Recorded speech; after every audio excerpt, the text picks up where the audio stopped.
You know, here at Deer and Deer Hunting, we've talked a lot about deer anatomy over the years because we think that the more you know about deer, the better deer hunter you will be, especially when you're out in the field. The decisions you have to make sometimes are split second, and that's when knowing about deer anatomy is going to help you. So lately, we've talked a lot about the shot that's going to put deer down quickly, the shoulder blade shot. Today, we're not going to talk about that so much, so we're taking the shoulder blade off. Today, we're going to talk about deer hunting's most deceiving shot, and that's the spine shot. So invariably, this is going to happen to you if you've deer hunted long enough. You're going to take a shot at a deer, whether you're gun hunting or bow hunting, and you're not hitting the shoulder, you're hitting that deer somewhere what we call the spine. And the reaction on the deer is the deer drops immediately. You think he's down for the count, but is he down for the count? Chances are he's not, and here's how it works. First, let's talk about the deer's spine. We're talking about the bones in the spine first. We start with the 7 cervical spine vertebrae, followed by the 13 thoracic vertebrae, which are right up in here. And that leads to 6 lumbar vertebrae. Knowing these is really going to help you understand what happens when your bullet or arrow hits the deer. First of all, a deer's spine has 2 more cervical spinal pieces than a human's spine has.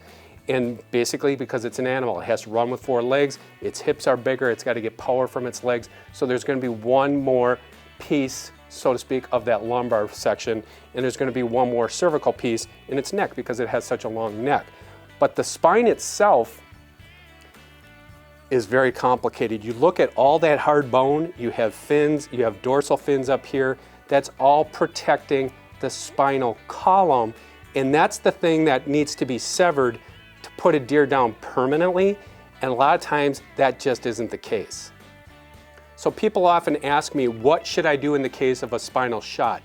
First thing I want to tell you is that spinal cord is very tough. So think of this as the housing for the spinal cord. The spinal cord is basically that cord. It covers all those nerve bundles. That covering is called meninges. It's 3 layers of membrane that cover that hard wire for the deer to survive. But to puncture that spinal cord is really difficult when we look at the anatomy of these vertebrae. You have so many things going on here that it really is difficult, especially bow hunting, to truly spine shoot a deer. It happens, don't get me wrong, but with a gun, a lot more likely that you're going to put that deer down for the count, even if that bullet isn't severing the spinal cord. So what does that teach us? Well, when you look at the anatomy, it teaches you basically this. If you shoot at a deer with a gun or a bow and that deer drops and you think you spined him, what's your course of action?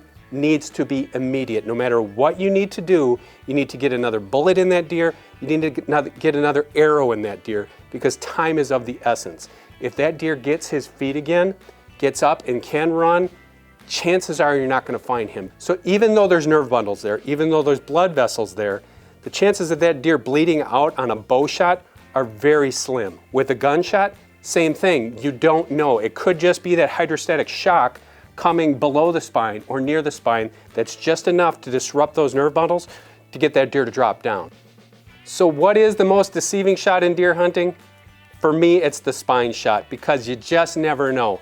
The chances of you hitting that spinal cord are small, and the chances of you not recovering that deer increase if you don't act quickly and decisively.